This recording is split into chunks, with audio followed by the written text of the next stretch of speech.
português de investidores da diáspora nos dias 14, 15 e 16 de dezembro, em Viana do Castelo. Venha conhecer e fechar negócios no encontro do Programa Nacional de Apoio ao Investimento da Diáspora 2023.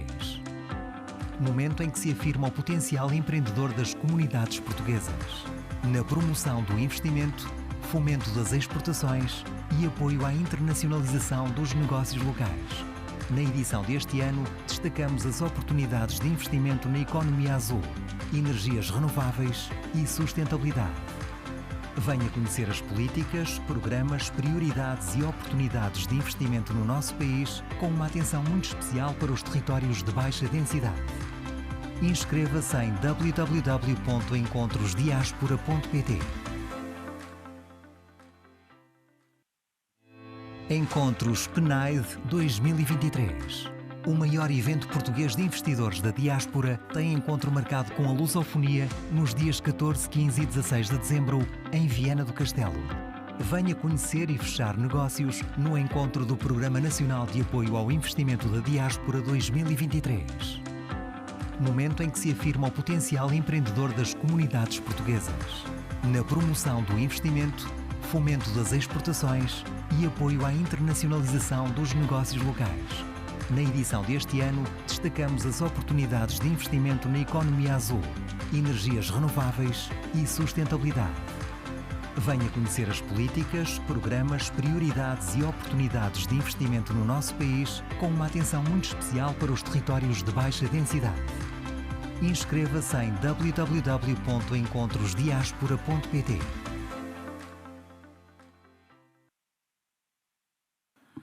Então, muito bom dia a todas e todos. Continuando aqui a programação desse encontro PNAID 2023, vamos dar início a uma das sessões de esclarecimento, outras ocorrem simultaneamente em outras salas. Agradecemos de início à Câmara Municipal de Viana do Castelo pelo acolhimento, por toda a logística. É uma honra, é um prazer conhecermos ou voltarmos a esta tão bonita cidade de tanta tradição em Portugal. Agradecemos também ao Governo de Portugal e os seus diversos ministérios e secretarias envolvidos nesta organização, que agora, então, passará a esta sessão de esclarecimento, que tem como tema tratarmos da agricultura e do mar. Sabemos da importância, não apenas para a economia, mas também para a vida das pessoas e para o nosso futuro, o futuro do planeta e das nossas riquezas, que tenhamos uma boa perspectiva no sentido de sabermos trabalhar com as questões da sustentabilidade, também da importância da transição climática nesses tempos, para que possamos usar todos os nossos conhecimentos e apoios existentes de forma que possamos trazer não apenas um desenvolvimento econômico, social, mas também sabemos trabalhar de forma consciente, em parceria com o meio ambiente, preservando para as futuras gerações. Afinal, é este o nosso espaço, é aqui que vivemos e queremos que as nossas futuras gerações também vivam com qualidade. Eu tenho também aqui a honra de ter compondo esta mesa, e eles serão os nossos oradores oficiais, o Rogério Lima Ferreira e também a senhora Dina Sereno Ferreira, que, portanto, nos trarão aqui algumas informações importantes a respeito de dois aspectos que serão os fundamentos da nossa discussão de agora, que são a agricultura e o mar. Quer dizer, temos aqui a economia trabalhando com o verde e com o azul potencialmente preparados para que possamos utilizá-los da maneira mais racional possível. Dentro do que foi acordado entre nós três, faremos então primeiro uma intervenção do Rogério e depois, a seguir, a Dina também fará a sua intervenção. e nós estimulamos não apenas aqueles que estão aqui presentes na sala, mas também aqui na Biblioteca Municipal de Viana do Castelo, mas também aqueles que nos assistem remotamente pelo streaming e poderão também fazer perguntas no chat que chegarão aqui até mim para que eu possa repassá-las aos nossos convidados. Eu, então, agradecendo mais uma vez e dando aqui os cumprimentos e saudando não apenas pela presença, mas pela disponibilidade de estarem conosco aqui neste sábado de inverno tão agradável, inclusive. Eu vou passar então a palavra ao Rogério Lima Ferreira, ele que é mestre em gestão pela Universidade Lusíada de Lisboa, é diretor-geral de Agricultura e Desenvolvimento Rural e é o presidente da comissão diretiva do PEPAC no continente. Então, Rogério, muito obrigado mais uma vez, a palavra é sua. Então, muito bom dia a todos, é um gosto estar aqui hoje convosco. Agradecer muito o convite para estar a representar a Autoridade de Gestão do novo instrumento financeiro que nós denominamos PEPAC no continente.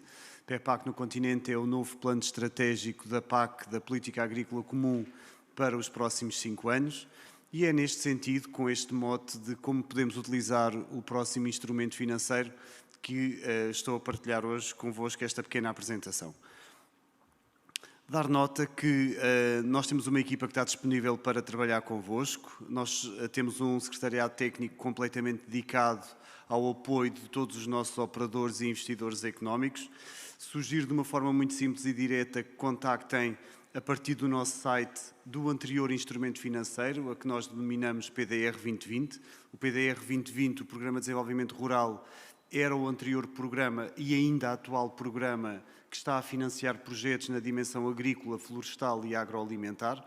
Só a partir de 2024 é que vamos ter o novo site e o novo ponto de contacto deste novo instrumento que é o PEPAC no continente.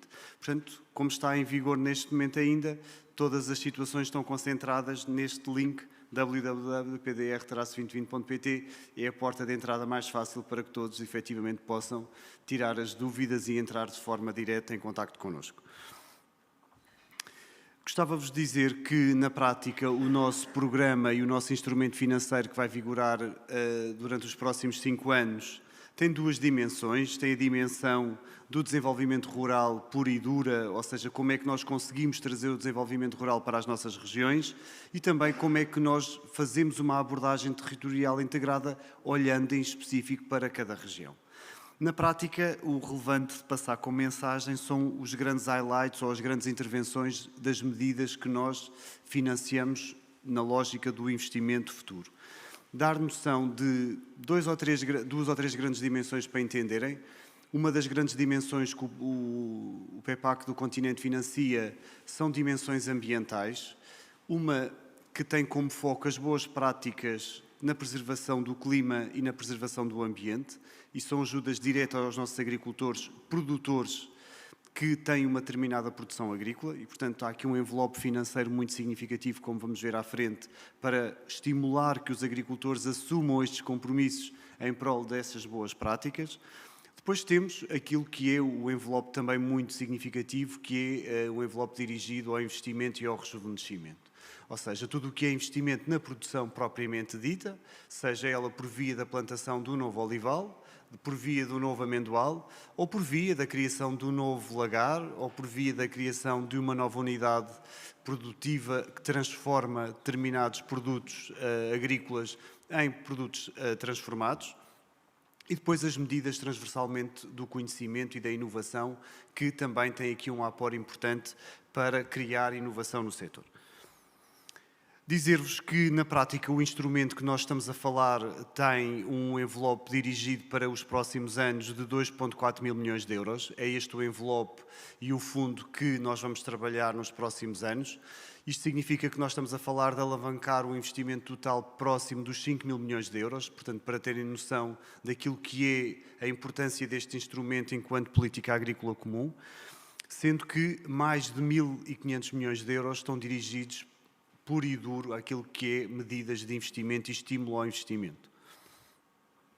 Para vos dar a noção dos envelopes, para terem uma visão muito transversal daquilo que são as dimensões, como vos falei há pouco, as medidas e as boas práticas ambientais, as ajudas dirigidas aos agricultores têm um envelope financeiro de perto de 1.000 milhões de euros. Para investimentos dirigidos na agricultura, a agroindústria, estamos a falar também de perto de 900 mil milhões de euros de apoio disponível para estas dimensões. Na dimensão florestal, que é também uma realidade muito importante, temos perto de 300 milhões de euros disponíveis. Para medidas de inovação, 164 milhões de euros. Para projetos de base local e muito específicos nos territórios e na dimensão muito localizada, temos 150 milhões de euros disponíveis. E depois, para projetos emblemáticos e de dimensão relevante, como projetos de regadio coletivo, temos um envelope de 100 milhões de euros. E eu gostava de dar aqui e perder-me aqui só mais 5 minutos naquilo que é a dimensão das medidas que nós consideramos que têm um papel mais relevante naquilo que é a procura, historicamente, daquilo que é a política agrícola comum. Como sabem, hoje estamos aqui a falar do novo instrumento que vamos ter a partir de 2024 para medidas de investimento, mas, historicamente, ao longo que existe política agrícola comum, que nós temos quadros semelhantes a este, que tem como objetivo trazer a dimensão do apoio ao investimento na exploração agrícola, na agroindústria, na transformação dos produtos agroalimentares e na parte florestal. E permitam-me que dê 3 ou 4 notas sobre as medidas que nós entendemos que, face àquilo que é o histórico, têm uma maior procura. E uma delas é aquilo que nós denominamos o investimento produtivo na exploração agrícola. Ou seja, qualquer operador que tenha uma propriedade, que tenha uma determinada área que pode ser transformada em produção agrícola, nós efetivamente temos um envelope dirigido para eles. Seja para fazer criação de animais, construir o seu ovil, cabril, construir aquilo que são as instalações para a produção animal, seja para fazer uma plantação, seja para fazer um armazém.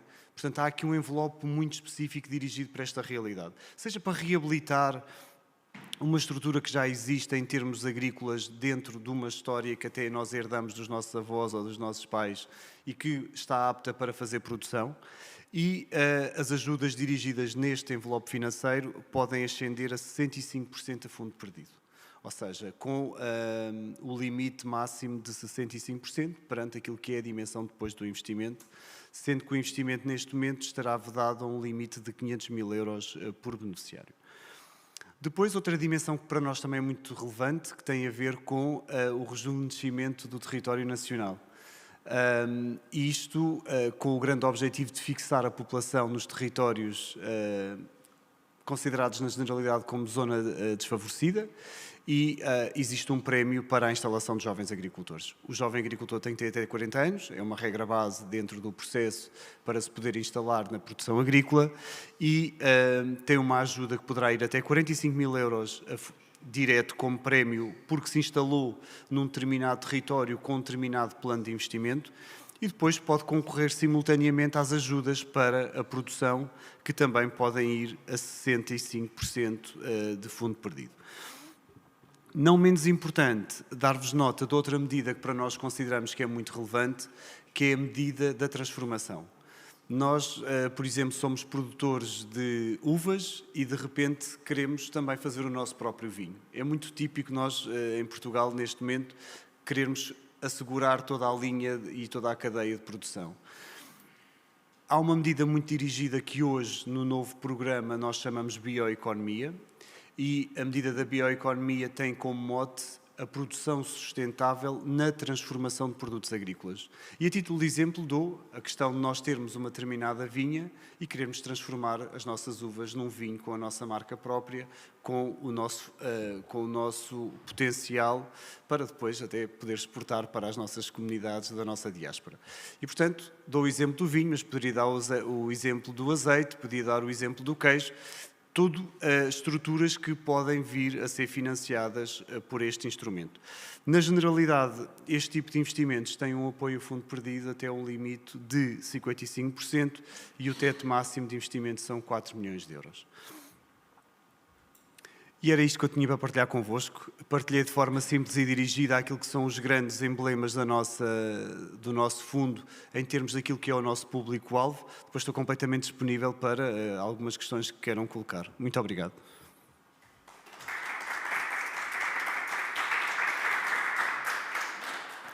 Muito obrigado, Rogério Ferreira, pela explanação, bastante pormenorizada, inclusive. E eu, então, havíamos combinado, primeiro irão intervir os nossos oradores e depois abriremos para questões que, às vezes, podem ser mesmo transversais aos dois aspectos, não é? Então, eu convido agora a senhora Dina Sereno Ferreira, que é licenciada em Economia, na vertente Economia Regional pelo Instituto Superior de Economia e Gestão, e é também a gestora do programa MAR 2030. Então, por favor, Dina.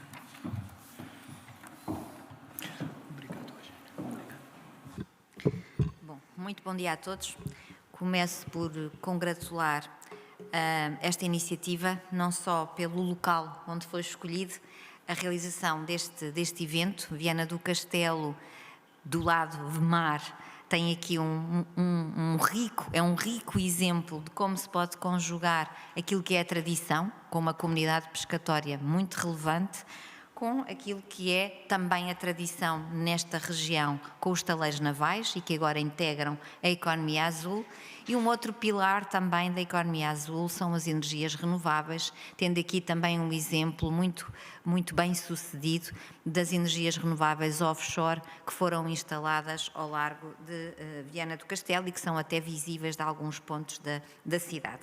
E, portanto, é de facto um local privilegiado para nós apresentarmos aqui as oportunidades de financiamento no âmbito do mar. Também em termos de momento, é também um momento muito relevante, uma vez que a 31 de dezembro, daqui a muito poucos dias, termina o programa MAR 2020, que era o antecessor do programa que eu hoje dirijo e que sou também responsável pelo seu encerramento. E terminamos, diríamos, com bastante sucesso. Não só estamos com uma execução e um desempenho bastante acima daquilo que é a média da União Europeia, como gostava só aqui de partilhar 2 ou 3 números que são relevantes e que têm a ver com o facto de termos apoiado mais de 3.400 empresas na concretização dos seus projetos. Em concreto de investimentos produtivos, apoiámos mais de 900, quase 1.000 projetos de investimentos produtivos, num total de 300 milhões de euros só na área da pesca, da transformação ou da aquicultura.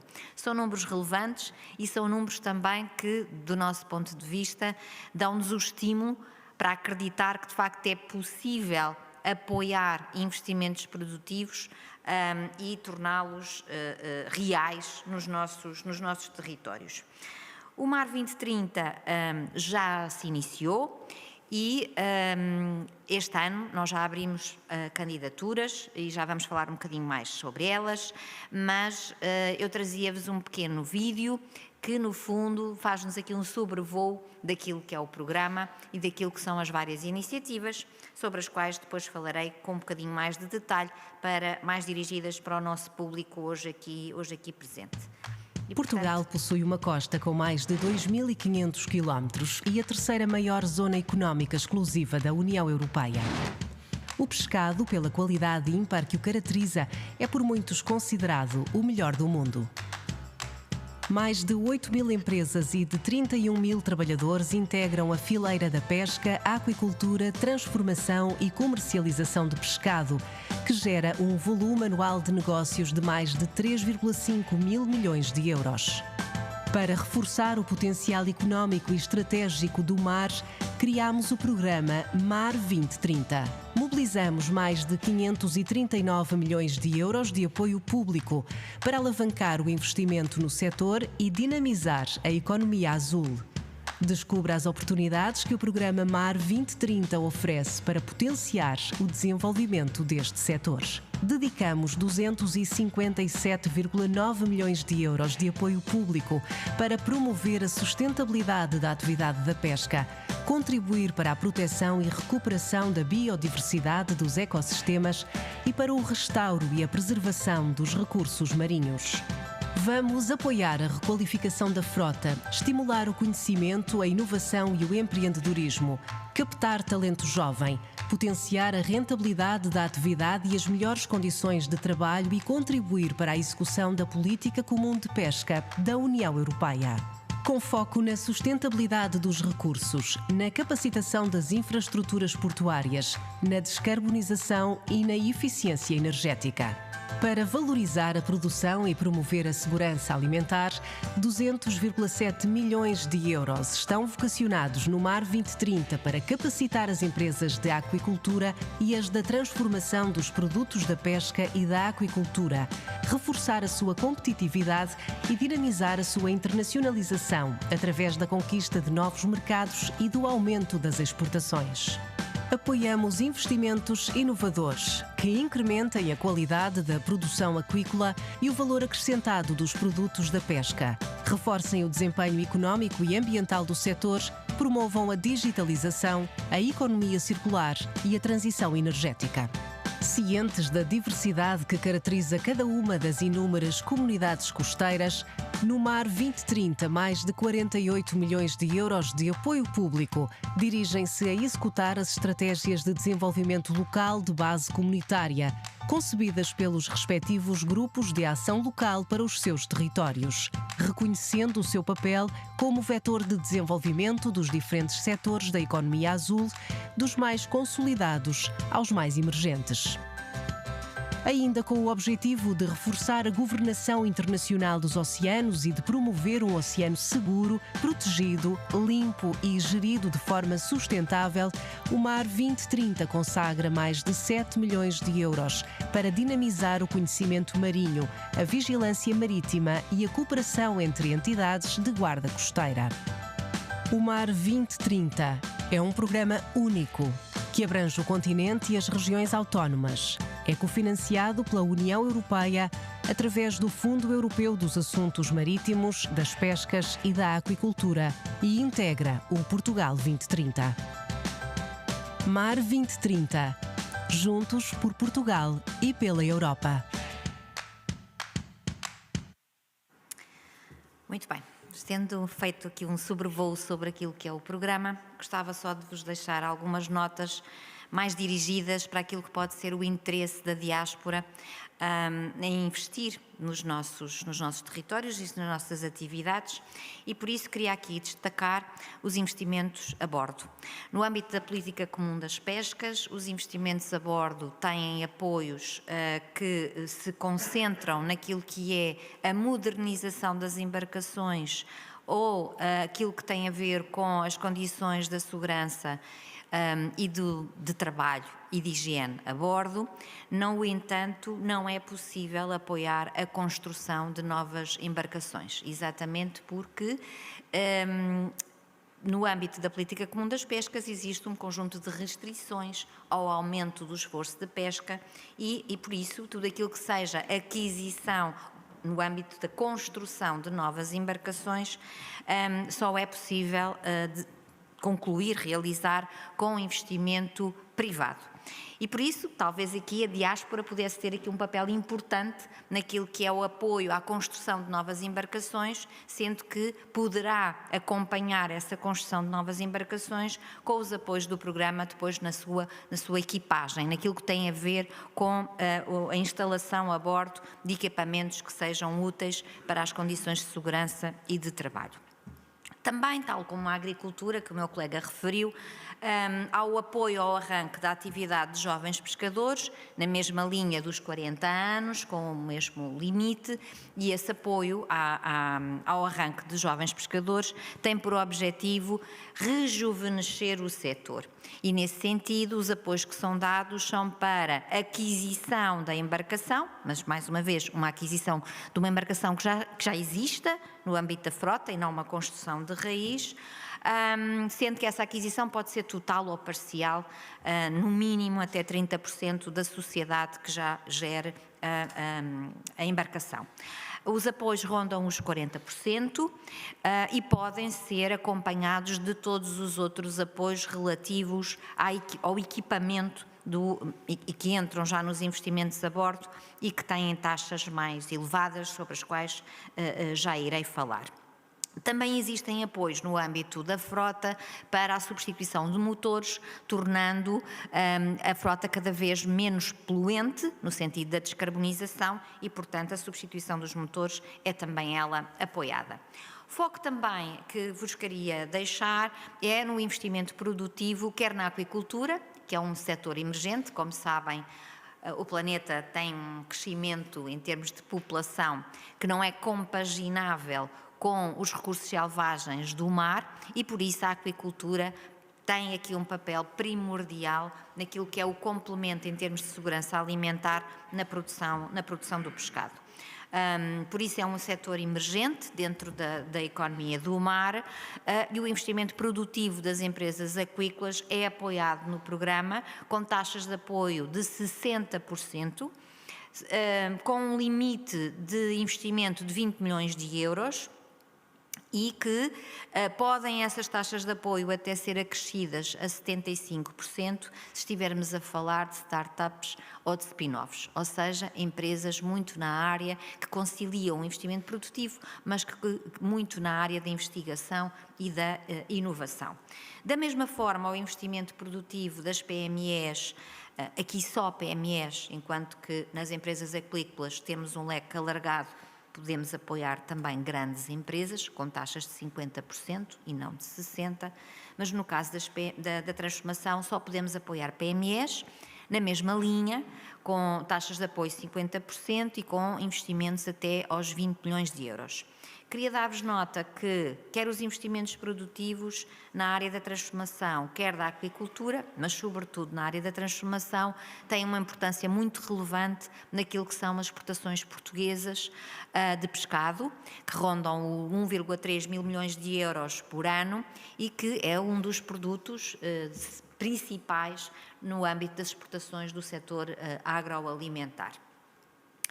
No âmbito da promoção de novos mercados, nós apoiamos as empresas naquilo que são as suas iniciativas de internacionalização, de procura de novos mercados ou de dinamização de mercados que já estejam consolidados. Uma particularidade também daqui do programa, que existe também no programa da agricultura, é o apoio às comunidades locais. E, portanto, nós selecionamos 16 comunidades locais para serem apoiadas nas suas iniciativas. No caso aqui de Viana do Castelo, é a comunidade do Alto Minho e, portanto, todos os projetos que se enquadram na estratégia de desenvolvimento local, e aqui com um espectro mais largo de economia azul, portanto, trazendo até alguma diversificação de atividades, designadamente turísticas, ou outras que estimulem o desenvolvimento das comunidades locais, pescatórias ou aquícolas, podem ser aqui apoiadas neste pilar do programa. Os avisos estão abertos, os avisos para investimentos a bordo e para o arranque das atividades dos jovens pescadores estão abertos em contínuo e, portanto, as candidaturas podem ser apresentadas em qualquer momento, desde que tenham maturidade para serem apresentadas ao programa. Já os avisos para os apoios produtivos, dos investimentos produtivos da aquicultura e da transformação, acabámos de fechar o primeiro destes avisos no final do mês de novembro e devo-vos dizer que tivemos uma procura bastante significativa. Por exemplo, na área da aquicultura tivemos procuras que rondam quase a soma da procura que tivemos ao longo do período de programação anterior e, portanto, há aqui um forte potencial de crescimento dos apoios do programa.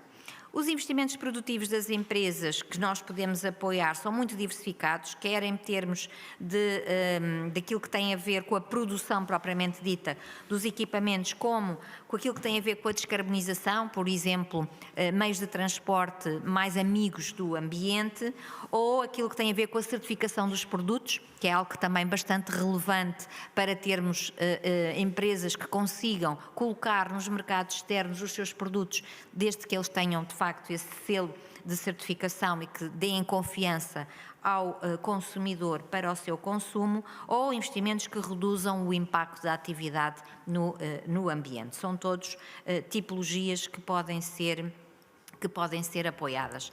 As empresas têm que ter, de facto, um conjunto de características, mas que não são mais exigentes do que aquilo que é uma empresa saudável, têm que ter uma situação económica ou financeira equilibrada e estarem legalmente constituídas e exercerem a sua atividade em Portugal. As candidaturas podem já ter investimentos iniciados, não podem estar concluídos os investimentos no dia em que apresentam as candidaturas. E depois têm que demonstrar a viabilidade económica dos projetos e dispor dos licenciamentos, ou pelo menos darem início ao processo de licenciamento.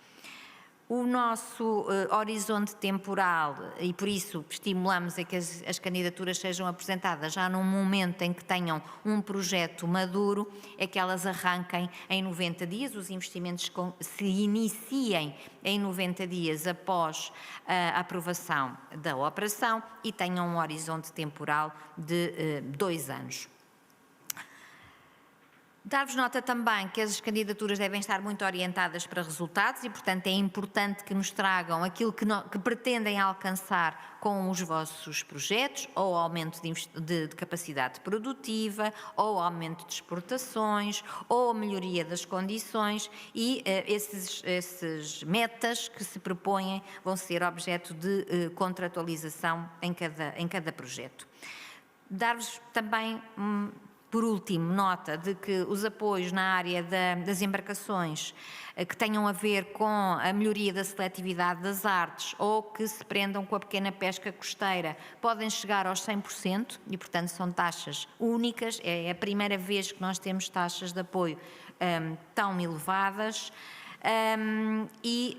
Dar-vos nota que já naquilo que tem a ver com os apoios à aquisição da embarcação, elas limitam-se a 40%, no caso dos jovens pescadores, de que falávamos no início do programa. O programa está disponível, qualquer questão que nos queiram colocar, não só através da Direção Regional de Agricultura e Pescas aqui no Porto, como na comunidade intermunicipal do Alto Minho, em termos de proximidade aqui do local de Viana do Castelo, são os locais mais próximos. Todas as informações estão disponíveis neste endereço, mar2030.pt, e eu estou disponível para todas as questões que nos queiram colocar. Muito obrigada.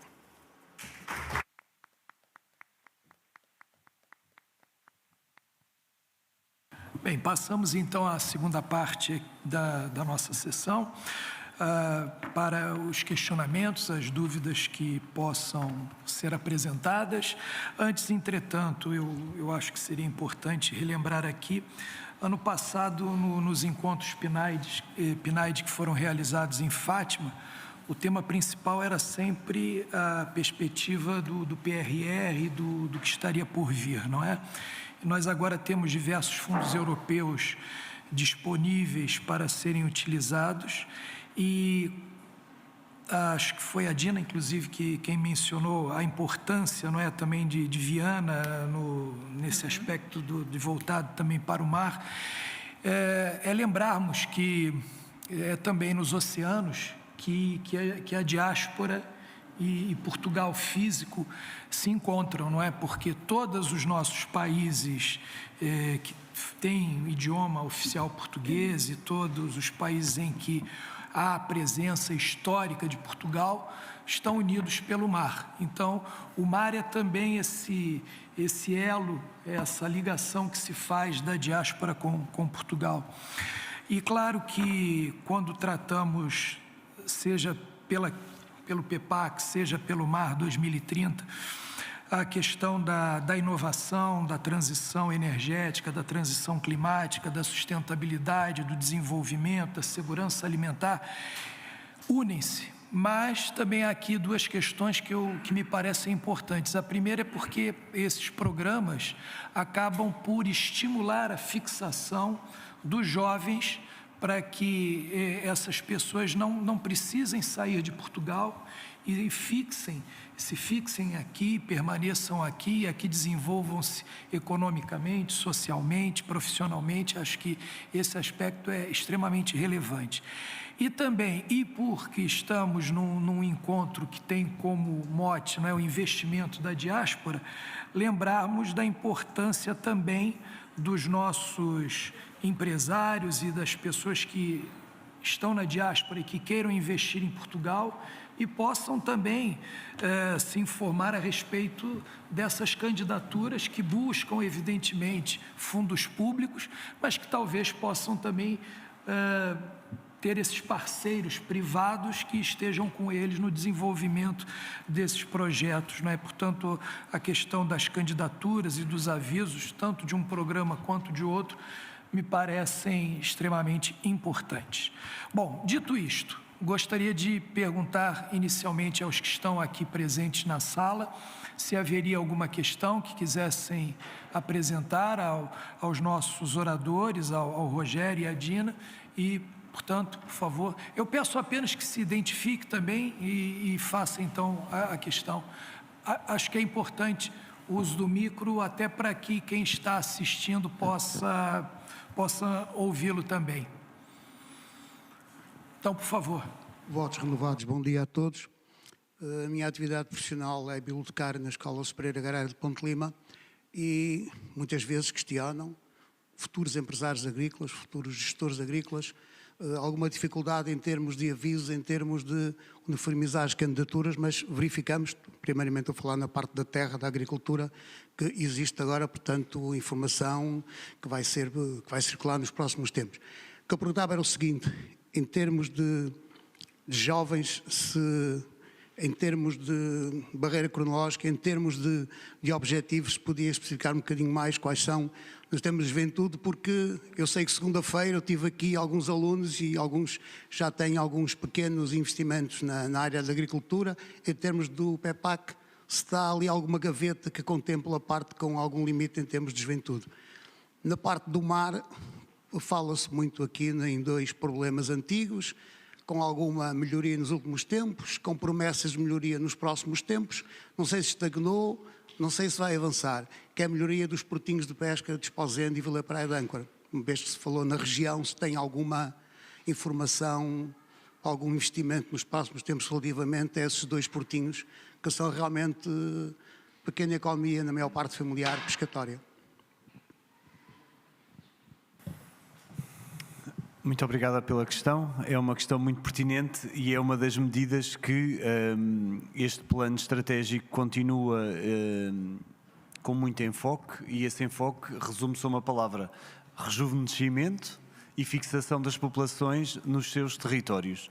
Com este mote, rejuvenescimento e fixação das populações nos seus territórios, como aqui há pouco falávamos, que é termos os jovens a criar valor e a criar riqueza no seu território, não precisam muitas vezes de sair da sua região para outra região de Portugal ou para fora do seu país.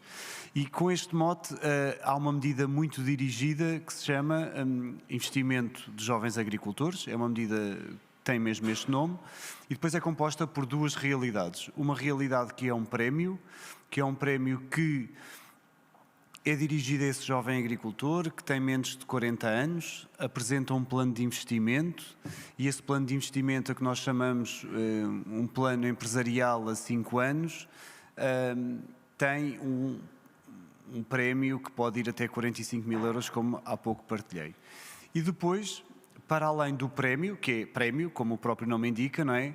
Tem uma componente que permite que nesse plano de investimentos os investimentos propostos por esse plano, por esse jovem agricultor, também possam ser financiados.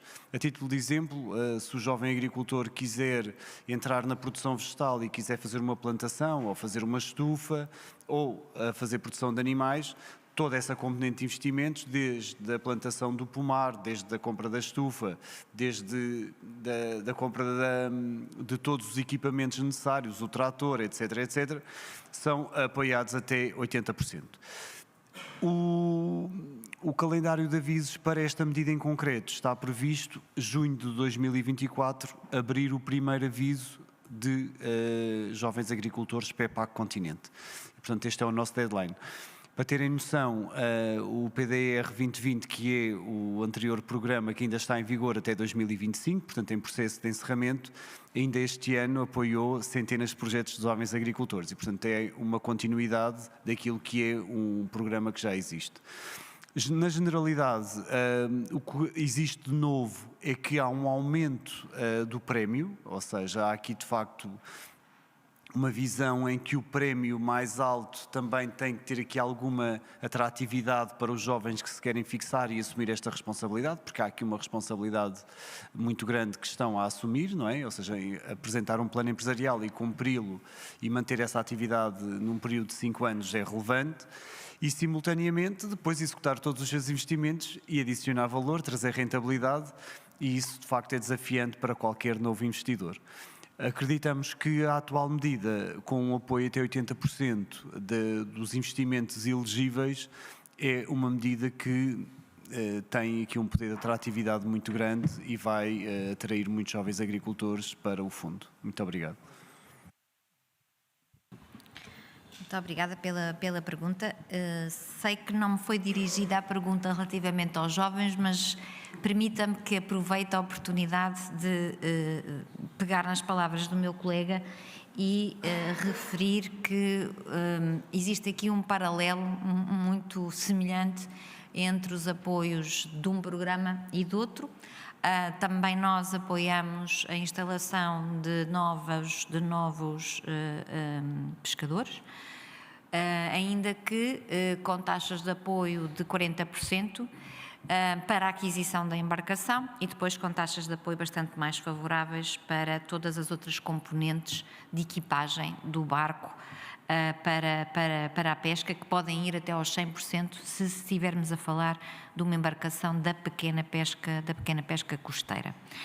Ao contrário daquilo que o Dr. Rogério referiu, nós não tivemos nesta medida muitas iniciativas, muitos projetos, e devo-vos dizer isso com mágoa, porque efetivamente os apoios não eram minimamente apelativos. Nós estávamos a falar de apoios que não podiam ultrapassar os 25% do custo da embarcação e limitados até 75 mil euros.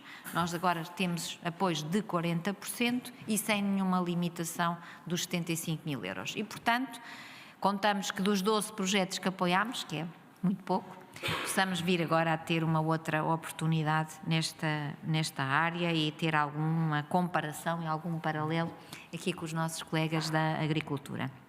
Quanto à questão das intervenções nas infraestruturas portuárias que falou, o programa é apenas financiador, tem que haver do lado público, toca pesca, ou Câmara, ou administração portuária, as intervenções que possam vir a dar, no fundo, as condições que são pretendidas pelos operadores económicos. O programa tem um forte apoio a tudo aquilo que são investimentos públicos portuários e devo-vos dizer que até em complemento, se estivermos a falar de intervenções mais pesadas, digamos assim, que se prendam até com a própria infraestrutura marítima, o programa tem a medida de infraestrutura de portos na prioridade 1 e, portanto, apoia com 100%, porque estamos a falar de investimentos públicos, ou podem fazê-lo também se essa intervenção no Porto for importante para a estratégia de desenvolvimento local daquela comunidade pescatória. E também aqui, com apoios de 100%, podem ser apoiados na prioridade 3 investimentos mais reduzidos, claro, já não envolvendo propriamente infraestrutura portuária, mas que se complementem para dar concretização àquilo que são as necessidades da comunidade pescatória. E, portanto, eu diria que há todas as condições para poder vir a ser financiadas as intervenções que são necessárias nos portos que referiu. Satisfeito? Apenas o micro. Isso, por favor. Bom dia a todos. Meu nome é Gaspar Raimão. Eu tinha mais interesse na parte agrícola, já cheguei um bocadinho tarde, por isso queria colocar aqui 3 questões. Primeira, O painel de apresentação, os slides que apresentaram da parte agrícola vão estar disponíveis em algum sítio que nós depois podemos ou possamos ir verificar, se sim, onde. Depois, eu já fiz alguns projetos de investimento, nomeadamente em empresas agrícolas que temos. Uma das grandes dificuldades que nós encontramos, não sei o que é que vai acontecer daqui para a frente, tem sempre a ver com as tabelas do IFAP. Às vezes um bocadinho desfasadas da realidade, tabelas ali muito rígidas.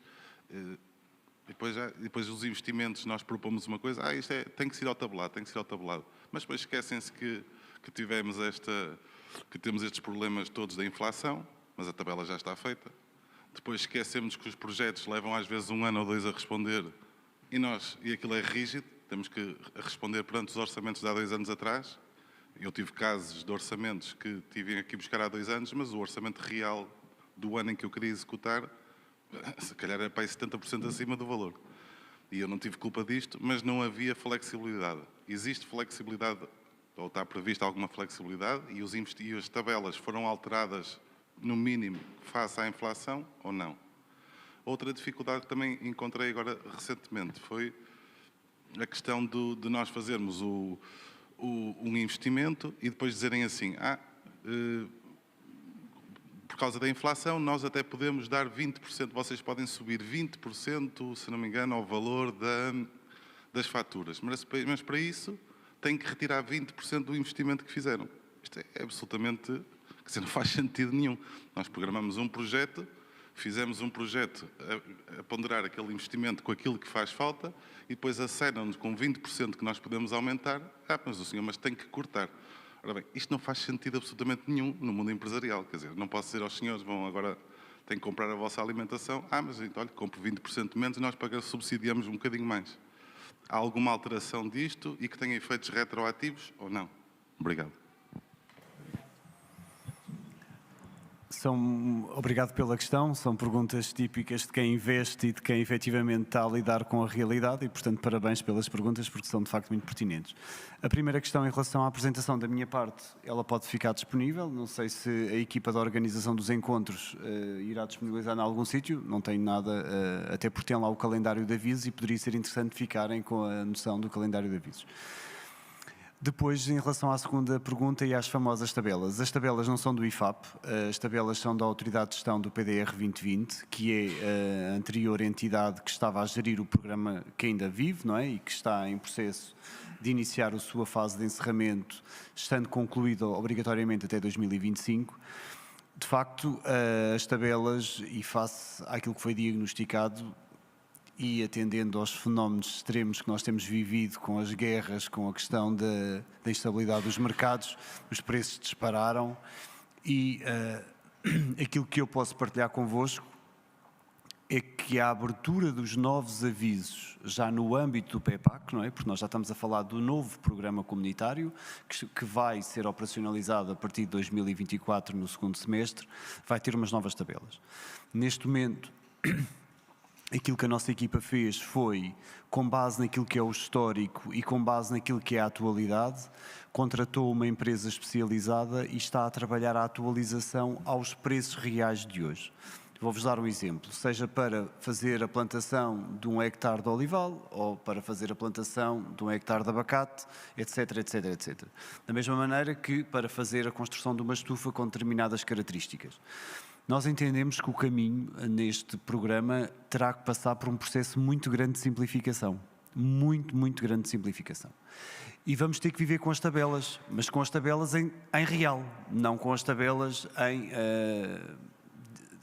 em não consonância com aquilo que é o mercado atual. Nós acreditamos que no primeiro trimestre do ano que vem vamos ter as novas tabelas completamente atualizadas para que, quando eu, investidor, quiser fazer um determinado investimento, eu tenha a certeza à cabeça qual é que é o investimento que me é elegível. Ou seja, há aqui uma mudança de paradigma. Quando eu estou a investir, a nova proposta de modelo operacional e de processo dentro do sistema do PEPAC do continente permite dar uma primeira mensagem a partir do momento em que o investidor submete a candidatura. O investidor sabe à cabeça qual é o potencial apresentado no imediato daquilo que é o apoio e o investimento elegível, porque ele à cabeça também está tipificado. O agricultor, mas no novo modelo vai ter que ser. Claro que eu estou a falar na generalidade. Depois vamos ter avisos muito específicos, até porque há projetos inovadores em que não estão contempladas todas as variáveis do processo e temos que ter aqui uma amplitude também para esses processos específicos. Mas para terem noção, nós financiamos projetos de investimento, mais de 50 mil projetos de investimento e, como podem imaginar, nós queremos simplificar a vida a todos estes investidores e quando estamos a falar destes milhares de projetos de investimento, estamos a falar em realidades que têm que ser simplificadas para que todos consigam pôr os seus investimentos no terreno e mais fácil operacionalizá-los. Portanto, a resposta de forma muito direta é que as tabelas e os custos de referência estão a ser atualizados, colocados ao preço de mercado e numa componente de custo simplificado. O que é que isto quer dizer? Quer dizer que se eu quiser fazer uma plantação, volto ao exemplo da plantação, mas poderia dar o exemplo de um armazém ou de outra estrutura produtiva qualquer, o agricultor, este investidor, sabe que vai ter 10 mil euros para fazer 1 hectare de olival, a título de exemplo. A candidatura tem que ter a capacidade de ser aprovada em menos de 60 dias, de uma forma semi-automática, com todas as validações que o sistema tem que dar, estou-vos a dar a ambição, e portanto tem o último processo de experiência que estamos a fazer no PDR, que ainda iniciamos este ano, os processos de decisão foram inferiores a 60 dias, e portanto estou muito convencido que isto é possível. Nesta realidade, quando o investidor executa o investimento, aquilo que acontece é que o processo é desmaterializado e o que ocorre é apenas uma visita ao local para ver se o projeto está feito. Sai-se fora da burocracia de toda a complexidade administrativa do processo e o foco é, está feita a plantação dentro das condições que estavam estipuladas, sim ou não. Se estiver feito, a visita é concluída com sucesso e é pago de imediato ao agricultor. Não há todo aquele processo que hoje tem de carregamento de orçamentos, carregamento de faturas, etc, etc. Portanto, esse processo de desburocratização é um processo que está a ocorrer. A terceira pergunta, agora varreu-se, me peço imensa desculpa, a terceira pergunta eu perdia. O aumento de preços, mas isso já respondi, não é? Sim, ou seja, já sei, peço desculpa, sim.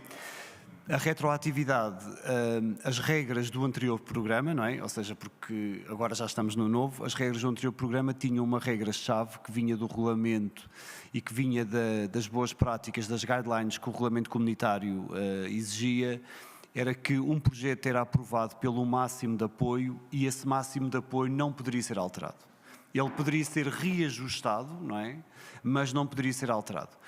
Por regra, a Comissão Europeia, que é a nossa entidade que supervisiona, até porque o dinheiro, como sabem, é europeu, não tem uma flexibilidade para que um projeto que é aprovado por 10, ao longo da vida deste projeto, possa passar para 15 ou possa passar para 20. Ou seja, estamos limitados porque o instrumento FEADER tem regras e, portanto, não é apenas da vontade do Estado-membro poder efetivamente fazer aqui as suas regras e, portanto, estamos limitados àquilo que são as regras europeias.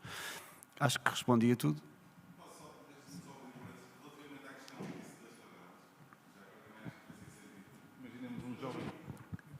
Imaginemos um jovem agricultor que se apresenta para fazer o seu investimento. Era muito mais fácil para ele ter logo a noção de quais são as medidas que vai ter, quais são os apoios, para ele até construir o seu próprio projeto, ver o que é que consegue e o que é que não consegue comprar, se tivesse essa tabela disponível. E as tabelas nunca estavam disponíveis, até aqui, pelo menos não era... Quer dizer, só quando nós submetíamos o projeto e depois vinham lá a dizer não, porque está fora da tabela, não sei o quê. Portanto, as tabelas serem públicas, acho que ajudava toda a gente, desde logo os agricultores, porque já sabiam que é ali, está tabelado, é por ali, e já se conseguiam construir mais facilmente, e até para a própria proteção de quem está do vosso lado, que deve ter as dores de cabeça todas, e aí tem muito mais também assertividade de dizer, está aqui a tabela, nós não podemos fugir disto. Portanto, era benéfico para todos que essas tabelas estivessem disponibilizadas e visíveis para toda a gente. Não sei se vão fazer, e a pergunta era, neste novo quadro, vamos ter acesso a isso atempadamente ou vamos ter que submeter projetos e eles virem chumbados e depois vamos ver porque o valor não cumpre com a tabela? Desculpa. O objetivo neste quadro, em primeiro lugar, é ter aqui um painel de referência de investimentos devidamente tabelados e tipificados e o investidor sabe à cabeça qual é que é. Eu dou-vos um exemplo daquilo que é o trabalho que estamos a fazer a preparar os investimentos agrícolas em matéria de equipamentos. e vamos ter uma lista de aproximadamente 50 equipamentos que consideramos fulcrais para o investimento. É óbvio que as tabelas em que refletem todos estes equipamentos e todas estas elegibilidades vão estar públicas naquilo que é o novo quadro a partir de 2024, mas como podem imaginar, há aqui um conjunto de situações que não vão estar tipificadas porque nós não podemos parar aquilo que é a inovação e os novos equipamentos e as novas estruturas e, portanto, vão haver situações e vão haver avisos muito específicos para realidades que não estão previamente tipificadas porque é impensável conseguir tipificar tudo. Aquilo que vos garanto é que a generalidade dos equipamentos e das elegibilidades possíveis, desde 1 hectare de uma determinada cultura a uma determinada estrutura como uma estufa ou um trator ou a construção de um furo, vão estar devidamente tipificadas e o investidor saberá aquilo que é o valor elegível e, consequentemente, qual é a taxa de apoio que lhe está afeto a partir do momento que se caracteriza enquanto empresa, se é uma pequena empresa, se é uma média empresa, se é um jovem agricultor, se não é um jovem agricultor. E isso vem-lhe diretamente daquilo que é a submissão do seu formulário, em que o resumo vai-lhe dar essa natureza. Da mesma maneira que, à data de hoje, foi um cenário que exercitamos no encerramento do PDR 2020, naquilo que é a própria viabilidade, a viabilidade é calculada à entrada da candidatura e não quando a candidatura já está dentro dos serviços. E, portanto, o investidor sabe que quando está a submeter aquele tipo de investimento, dentro dos dados que se declarou serem verdadeiros, aquele plano de investimentos tem uma valia económica em que gera um vale de um determinado montante e uma taxa interna de rentabilidade de uma determinada percentagem. E ele sabe à cabeça que o seu projeto está a gerar aqueles indicadores económicos e que os serviços não vão gerar outros, só vão gerar outros se no limite aquelas informações por alguma maneira não forem coerentes, mas à cabeça o investidor saberá que o sistema está-lhe a dar uma informação que face à macroestrutura dos dados, aquele investimento é viável e vai passar o indicador da viabilidade económica. A jornalista Paula Machado, por favor, Paula. A questão é clara. Nós estamos no encontro dos investidores da diáspora. Existe o programa Regressar, que já trouxe para Portugal mais de 22.600 portugueses, e eu queria saber até que ponto estes dois setores, da agricultura e do mar, estão a ser procurados por esses regressados a Portugal, que viveram no estrangeiro, e o que é que têm para oferecer. Nós sabemos que são as políticas, as regras do regressar e não só, existem outros incentivos, mas das comunidades portuguesas, se vos têm chegado candidaturas, solicitações. Muito obrigada. A pergunta é para ambos. Então, Rogério, por favor. Muito honestamente, nós naquilo que é a nossa recolha de dados, nós não temos essa variável dentro dos nossos formulários de recolha de dados. Com todo o respeito, é abertamente aquilo que lhe posso dizer. Porém, aquilo que sabemos é que a norte do país, em particular, não é? Esses dados nós temos, tem havido uma procura crescente de instalação de jovens agricultores, ou seja, nesta zona, em particular na zona norte, há um crescente de instalação de projetos de novos jovens agricultores, não tanto naquilo que é o investimento comum, do investimento da exploração agrícola ou o investimento da transformação. Temos noção de que a instalação de jovens agricultores nesta região se tem manifestado de forma muito crescente. Para terem noção, dou-vos um exemplo muito de uma região que é considerada uma região muito vulnerável, que é Trás-os-Montes, e nós temos 500 jovens agricultores instalados em Trás-os-Montes. É um pequeno exemplo daquilo que é a dinâmica da atração deste instrumento financeiro para a instalação. Não tenho dúvida que uma parte deles poderão ser, efetivamente, dos jovens que regressam ao seu país. Bom, do lado do mar, nós, tal como também o Programa da Agricultura, dados objetivos não temos. Temos uma percepção de que, no lado das empresas da transformação, há muito a ideia da sucessão. Existem muitas empresas que têm uma gênese familiar.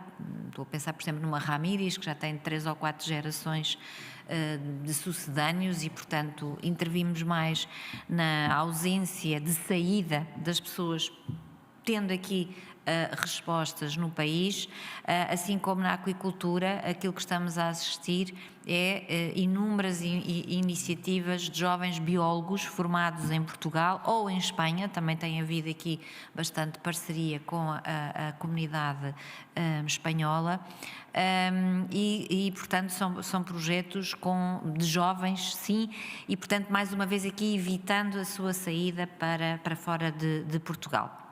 Na parte da pesca é bastante mais complexo. Normalmente há um regresso à atividade por razões familiares. Estou-me a lembrar, por exemplo, do Hélder Coentrão, futebolista que é conhecido e que tem aqui várias embarcações bem perto, e portanto há aqui um apelo do coração para regressar a uma atividade com características muito particulares, mas de forma clara e objetiva eu não tenho números, só tenho sensação de que estamos mais a contribuir para não sair do que propriamente encontrarem respostas no regresso. Todavia, deixo nota de que em qualquer um dos setores, pesca, aquicultura ou transformação, nós temos um déficit de recursos humanos brutal. Qualquer um destes setores têm,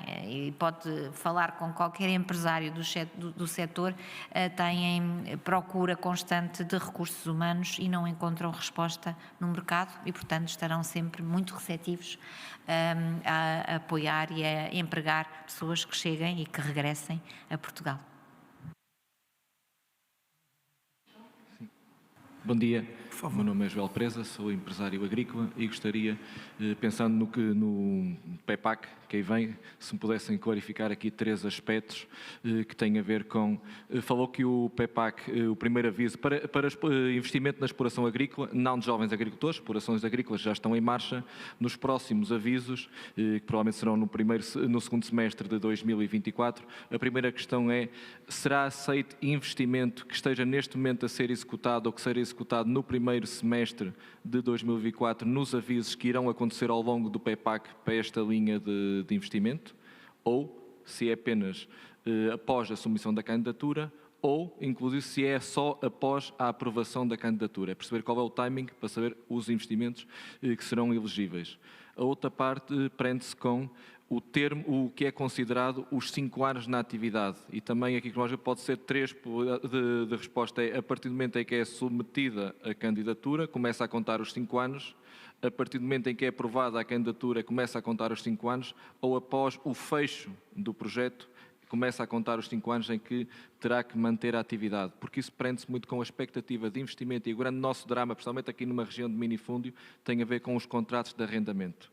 E a dificuldade, por vezes, temos se assumimos um contrato de arrendamento por 7 anos, que até é o normal, mas se eu demoro tempo a submeter a candidatura, demora mais 1 ano ou 2, como havia algumas aqui, para ter a aprovação, e depois tenho o meu timing ainda para executar o meu projeto, por vezes não é possível executar tudo num ano, e eu demoro 3 ou 4 anos a fechar a operação. Se eu tenho que ter 5 para manter a atividade, então eu tinha que ter contratos de arrendamento no mínimo de 10 ou 12 anos. Isso é muito difícil.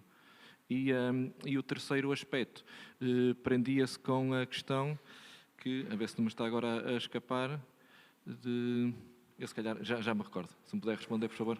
Ok. Também uma boa pergunta, obrigado por a mesma. Deixe-me só dar aqui uma nota que eu acho que é relevante, já que estamos na região norte, nós na região norte representamos quase 50% da instalação de jovens agricultores, ou seja, para perceber aquilo que é a procura desta realidade. Temos mais de 2.000 jovens agricultores instalados. Temos aqui um grande desafio para manter estes projetos vivos ao longo do tempo, temos noção disto, para os conseguir acompanhar e conseguir apoiar para que eles perdurem no tempo na sua instalação e continuem a criar valor e riqueza, mas de facto é uma região com muita aptidão para este tipo de financiamento e para este tipo de investimento. De facto, o novo regulamento comunitário que tem como base o FEADER, que dá origem ao PEPAC do continente, permite que se financie projetos que tenham data de início já efetuada. Neste momento, este é o macro-chapéu que eu posso partilhar consigo, que é o regulamento comunitário. Portanto, o regulamento comunitário permite, de facto, isso que está a fazer. A opção nacional ainda não está tomada, porque as portarias efetivamente irão sair apenas no primeiro trimestre de 2024, as portarias deste tipo de ajudas. Eu acredito que as portarias não vão ser mais restritivas daquilo que é o chapéu europeu. E teremos, de facto, aqui uma mudança de paradigma face àquilo que era a data de agora no anterior fundo comunitário, que não poderiam ter sido iniciados os investimentos sob pena deles não serem elegíveis. Portanto, há aqui uma expectativa muito favorável e eu acredito que potencialmente a decisão nacional venha a ser permitir, como o MAR já permite, não é? Que os investimentos tenham sido iniciados, obviamente não podem estar concluídos, isso é de bom senso, para que eles possam ser elegíveis. Depois, a sua segunda questão em relação à perenidade dos investimentos, aquilo que está a partilhar connosco é quantos anos é que efetivamente precisa de estar. A regra é que são 5 anos depois da assinatura do contrato, ou seja, e na prática aquilo que acontece, infelizmente, é que as nossas candidaturas têm dilatado no tempo muito. Infelizmente, um projeto que tinha uma duração de 2 anos, estão a demorar 4 anos a ser concluídos. E aquilo que acontece é que depois os projetos, a perenidade aumenta à medida que as operações não são fechadas. Mas aquilo que lhe posso garantir é que neste novo quadro, a garantia de um contrato típico de arrendamento rural de 7 anos dará cobertura à perenidade dos investimentos. Atualmente, em alguns investimentos, a nossa expectativa também, em alguns que executamos, é que fosse, de facto, a assinatura do contrato, mas quando já estamos com o processo a decorrer, e que demorou bastante tempo, como falou, a consumar, a informação que tivemos, e que é um facto, só quando fizesse o último pedido de pagamento e desse fechado, começava a contar 5 anos. Sim. E isso levou-nos para um horizonte de 10, 12 anos. Quando a nossa expectativa eram 7... Aquilo que é, também posso partilhar convosco que a legislação nacional ainda não está fechada, portanto, ou seja, o envelope daquilo que é as portarias que têm que sair não está fechada, mas aquilo que é a realidade é a regra dos 5 anos a partir do processo de assinatura do contrato, desde que cumprido aquilo que é a duração do investimento, que infelizmente não tem vindo a ser tipicamente cumprido. Acreditamos que as regras que vão ser colocadas para simplificar o processo, em que se vai desmaterializar muito daquilo que é a carga administrativa que tem vindo a ocorrer por via da fatura mal passada, por via do pagamento que não foi efetuado, e em que saímos desse cenário administrativo e passamos a ter um cenário daquilo que é factual, ou seja, está instalado o armazém, o ovil, a estufa, a plantação, sim ou não? Se sim, vamos fechar o projeto e está ok. E não vamos ficar ali à volta toda aquela complexidade administrativa que não tem adicionado, de facto, valor ao processo e tem efetivamente criado aqui entropias na realidade. Portanto, acredito que também por estas medidas de simplificação que estão a tentar ser implementadas, que também os processos depois possam ser encerrados também mais celeremente e dentro daquilo que são as expectativas, que é no máximo 2 anos. Eu entretanto, recordei-me do terceiro ponto que tinha para colocar, que prende-se com a hierarquização. E a questão é, vamos ter os avisos sairão, será por pontuação, e no caso de ser por pontuação que vai ser hierarquizado a aprovação dos projetos, dentro da hierarquização vamos ter avisos constantemente de ordem nacional e concorremos todos no mesmo patamar nacional, vai haver ações locais e estamos a hierarquizar, mas dentro da região Minho, por exemplo, ou vamos estar sempre a concorrer no nacional. E quando a hierarquização, imagino, tem 17 valores e o budget disponível ficou nos 18 pontos.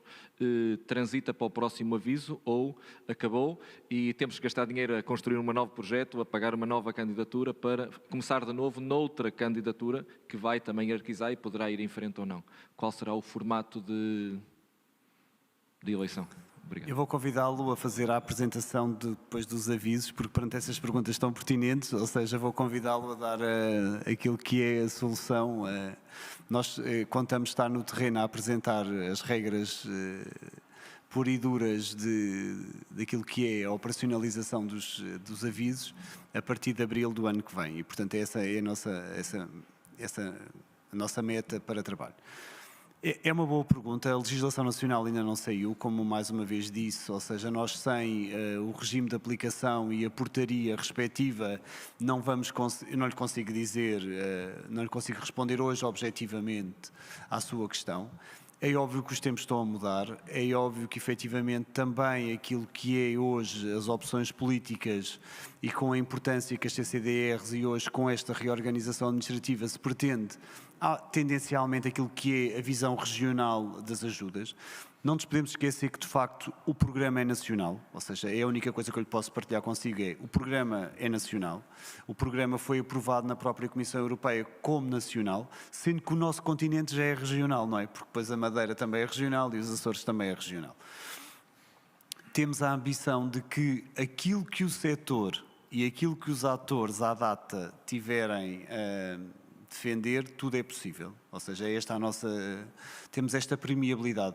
Não me choca, enquanto gestor do programa, dizer que é razoável abrir para a região norte um aviso dirigido à olivicultura, por exemplo. Estou a dar um exemplo, como podia dar outro, não é? Ou para a criação de lagares, ou para a criação de queijarias, etc. Não me choca isso e que a concorrência seja feita dentro da região e não seja feita fora dela. Não me choca rigorosamente nada e, portanto, essa possibilidade, a única certeza que tenho é que dentro da legislação nacional que vai sair, essa possibilidade estará contemplada e, portanto, ficará na discricionariedade da gestão poder operacionalizar de forma regional ou poder operacionalizar de forma nacional. Há situações que são muito fáceis daquilo que é a nossa história de operacionalizar de forma nacional e que regionalmente serão muito difíceis face aos objetivos que é preciso alcançar, mas há outras situações muito objetivas face àquilo que é a realidade de uma determinada região que farão todo o sentido, provavelmente, ser operacionalizadas dentro da própria região. Bom, muito obrigado então. Não há perguntas aqui no chat, não é? Não houve.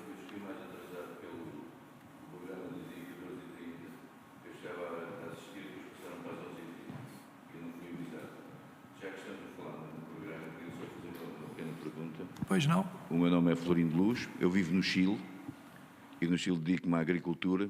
Somos prestador de serviços para a colheita da amêndoa, da vinha e do olival. Em Portugal quero regressar também, não é? Já são uns anos fora e acho que já tenho os netos cá e tenho que estar muito mais próximo deles. Queria também, a minha pergunta é essencialmente e foca-se nisto. No programa Agricultura, os avisos que vão sair, como dizia muito bem, que é a partir do primeiro trimestre de 2024, a prestação de serviços agrícola também inclui os apoios? Vou tentar...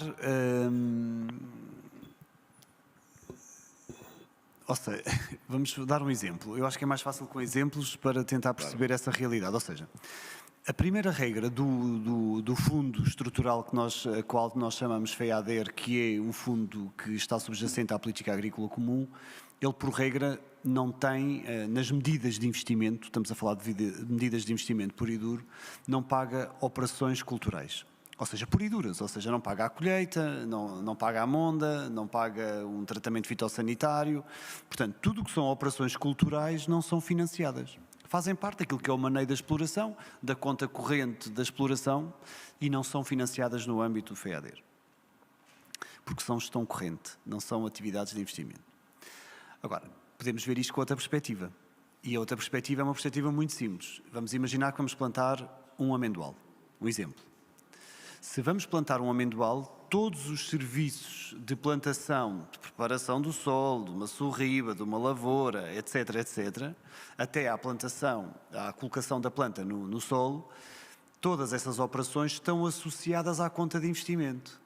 Estão associadas ao nosso CAPEX e não estão associados à nossa operação de maneio anual. Portanto, se virmos essa prestação de serviços como associadas à conta de investimento, elas vão ser elegíveis. Porque elas estão lá dentro daquilo que é a fórmula do investimento na plantação, da montagem do início do investimento. Agora, para todas as outras operações, elas fazem parte da gestão regulamentar, ou seja, da operação de exploração do agricultor e essas não são elegíveis.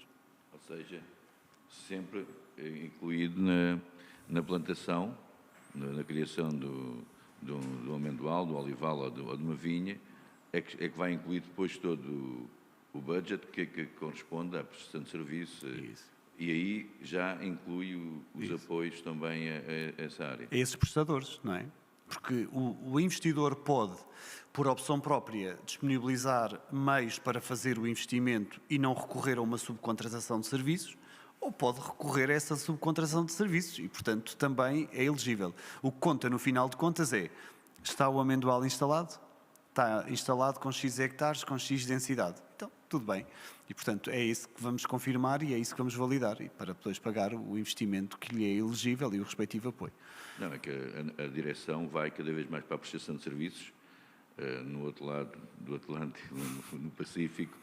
É muito usual, não temos tanta dificuldade em mão de obra como eu já percebi que este ano estou mais tempo em Portugal, como existe em Portugal, e de onde vêm vários imigrantes que não têm as qualificações para prestar e para fazer colheitas, mas cada vez mais lá é direcionado e apoiam o prestador de serviços também, porque hoje em dia as empresas, como disse muito bem, vamos fazer o olival, vamos fazer o amendoal ou a vinha, tudo isso depois, o custo associado ao equipamento, às pessoas em si, as grandes empresas, é muito usual, não têm equipamentos e subcontratam tudo equipamentos.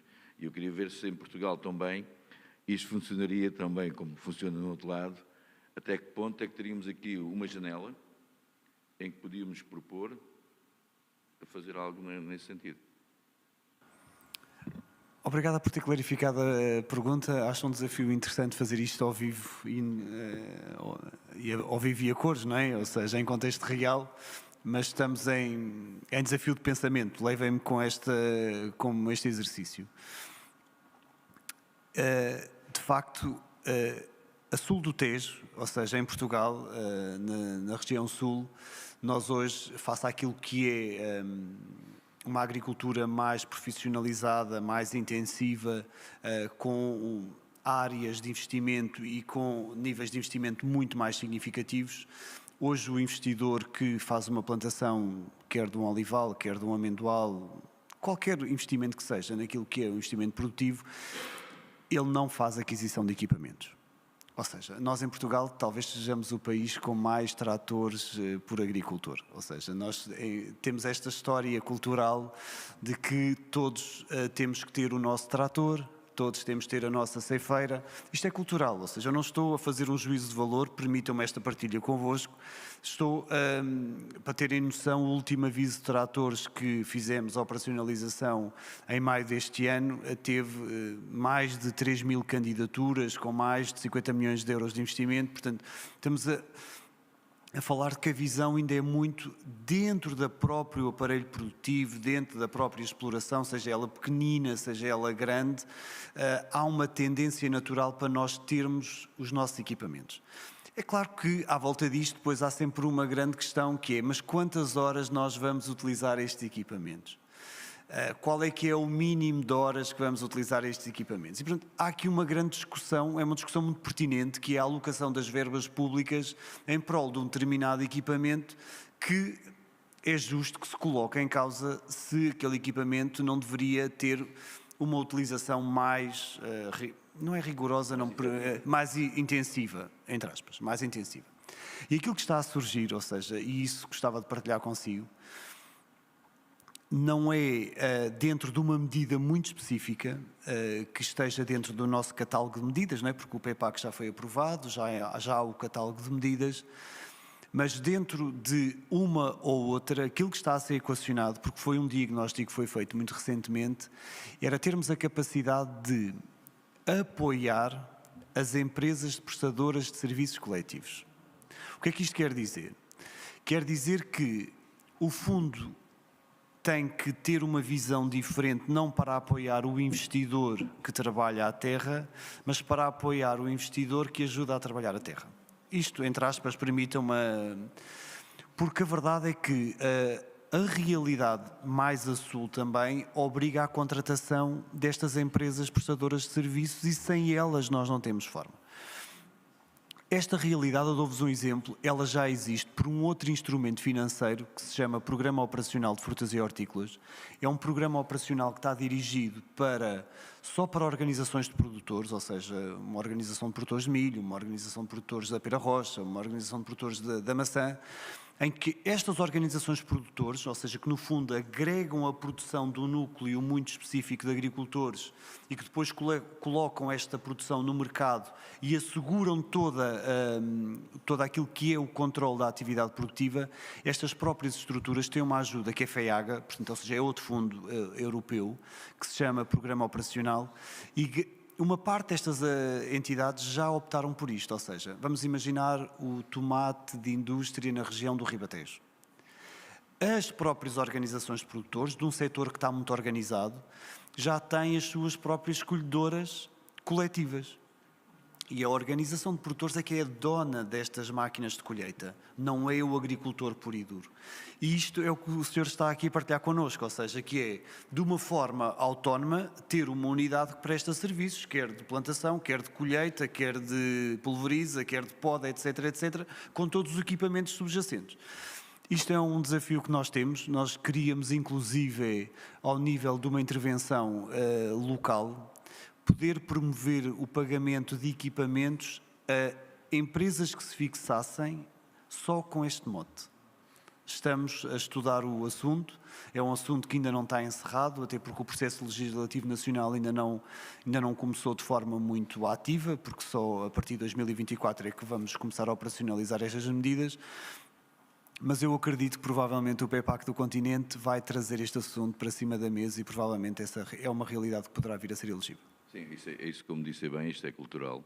Nós somos muito de ilhas, em vez de nos juntarmos e criarmos mais massa crítica, vamos cada um com o seu trator. Quando um trator faz 10 ou 15 horas por ano, não faz sentido ter um trator parado. E quando no outro lado, e o Chile é um país extremamente agrícola e pioneiro, é muito e líder a nível mundial de vários tipos de agricultura. E o grande empresário, porque lá são mesmo grandes, não se preocupa muito em ter os equipamentos. Ele tem a empresa que é a minha, que faz a prestação de serviço, porque não faz sentido, porque é o que eles diziam. Depois temos de ter mecânicos, temos de ter operadores, temos de ter máquinas, e tudo isto é um custo adicional à minha organização quando eu não utilizo o equipamento na sua totalidade. Aqui, eu sei que sou português, já aqui há muitos anos, mas sei que nós continuamos. Eu vejo na minha zona, eu sou de Palmela e toda a gente tinha a vinha pequenina e todos têm um trator, quando não faz sentido. Um trator fazia 50 ou 100 ou 200 hectares, mas não. Temos 10, 15, 20 tratores, como disse muito bem, mas é isto. Mas é bom que assim eu penso nisso, porque no próximo, isso vai abrir no próximo ano, no primeiro trimestre, para ver essa...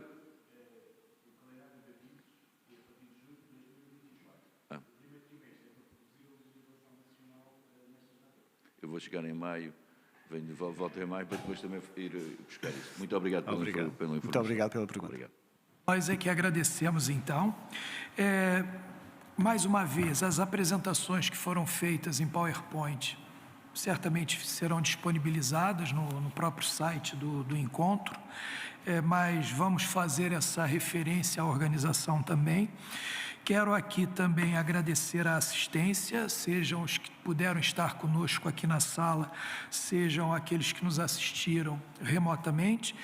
Queria agradecer também aqui aos nossos oradores, a doutora Dina Sereno Ferreira e ao doutor Rogério Ferreira, que não apenas apresentaram informações, já que isto aqui era uma sessão de esclarecimentos, mas também acho que contribuíram bastante e levam daqui algumas ideias que talvez ajudem na melhoria dos programas. E também não poderia deixar de agradecer a direção aqui da Biblioteca Municipal, a Câmara Municipal de Viana do Castelo, na pessoa do Dr. Luiz Nobre. Agradecer também a equipe técnica do audiovisual, também por estarem conosco aqui. E, finalmente, agradecer à organização, especialmente ao Dr. Paulo Cafofo, secretário das comunidades, que é o meu secretário, né? Afinal, sou conselheiro das comunidades e é com ele que nós trabalhamos. Muito obrigado, uma boa tarde, está encerrada esta sessão. Muito obrigada também.